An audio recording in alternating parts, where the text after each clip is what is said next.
Welkom by ons Saterdag skriflesing. In vandag se teks lees ons hoe Jesus 'n storm stilmaak. Selfs die winde en die golwe gehoorsaam hom. Dit is 'n herinnering aan wie hy is en dat hy ons nie los wanneer ons bang is nie. Kom ons lees Markus hoofstuk 4 van vers 35 tot 41 uit die 53 vertaling. En toe dit aand geword het op daardie dag, het hy vir hulle gesê: "Laat ons oorvaar na die ander kant."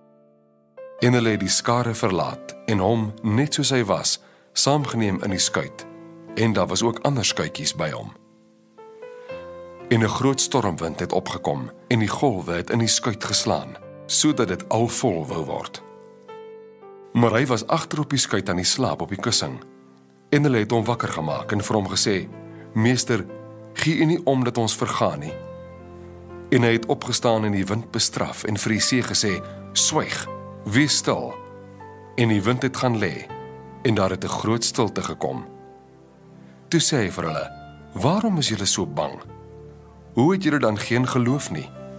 En 'n groot vrees het hulle oorweldig, en hulle het vir mekaar gesê: "Wie is hy tog, dat selfs die wind en die see hom gehoorsaam is?"